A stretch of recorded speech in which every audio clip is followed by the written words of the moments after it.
Very good morning friends, welcome to my channel the mix lane. আজকে শান্তিনিকেতনের দ্বিতীয় দিন। সো শান্তিনিকেতনের দ্বিতীয় ব্লগ নিয়ে আজকে তোমাদের সবার কাছে হাজির। তো সবাইকে একটাই request, please do like, share, subscribe and comment. ভিডিওটা কেমন লাগছে অবশ্যই জানিও। আর আমি যে হোমস্টেতে স্টে করছি সেই হোমস্টের কন্ট্যাক্ট ডিটেলস এবং লোকেশন আমি এই ভিডিওতেই রাখলাম কিউআর কোডের মাধ্যমে। ভিডিওটা পজ করে একটু স্ক্যান করে নিও। সকালবেলা ব্রেকফাস্ট সেরে এইরকম একটা পরিবেশের মধ্যে কার না সময় কাটাতে ভালো লাগে, সেই জন্য আমিও বাদ গেলাম না। সুন্দরভাবে সময় কাটানোর জন্য টেরেসে চলে এলাম। টেরেস থেকে নিচে দোলনাটাও খুব ভালোভাবে দেখা যাচ্ছে এবং দোল খাওয়ার ইচ্ছা হলো, কিন্তু সময় হলো না, কারণ গুল্লু তার মাকে প্রচণ্ড বিরক্ত করছিল এবং তার মা আমাকে ডেকে পাঠালো তাকে ঘুম পাড়ানোর জন্য। আর সে আমার কোলে আসতেই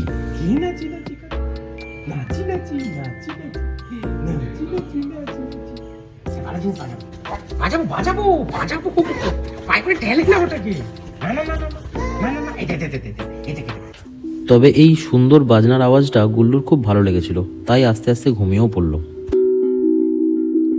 সেই ফাঁকে মোমো কিন্তু নিজের ছবিগুলো কেত মেরে তুলতে একবারও ভুললো না। তাই আমিও সুযোগের সদ্ব্যবহার করে মোমোর ভালো ভালো কিছু ছবিও তুলে দিলাম। মোমো তাই চেষ্টা করলো যতটা সম্ভব আমাকে ইউটিলাইজ করে নেওয়ার জন্য।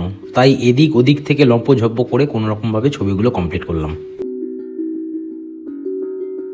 এখন যাচ্ছি সোনাঝুরি হাটে, সবাই মিলে রেডি হয়ে বেরিয়ে পড়েছি। এই যে আমার সঙ্গী, সোনাঝুরিতে গিয়ে দেখা হচ্ছে।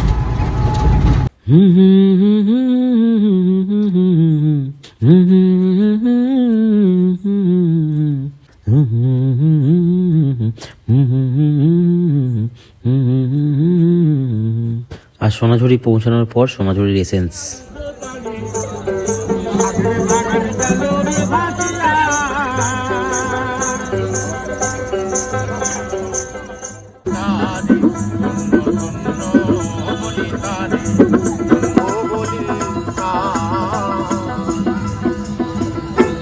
সোনাঝুরি হাটে সুপারম্যান এসছে।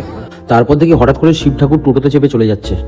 এসব অদ্ভুত কাণ্ড কারখানা দেখে হোমস্টেতে ফিরে একটু রেস্ট নিলাম। আর সন্ধ্যেবেলা মোমোর সাথে বসালাম একটা চায়ের আড্ডা শেষ করার পর জ্যোৎস্না ভাবিকে বললাম যে আমরা রাতে আলুর পরোটা খাবো। ভাবির হাতে স্পেশাল আলুর পরোটা দেখে এবং খেয়ে আমাদের রেটিং ছিল 10/10।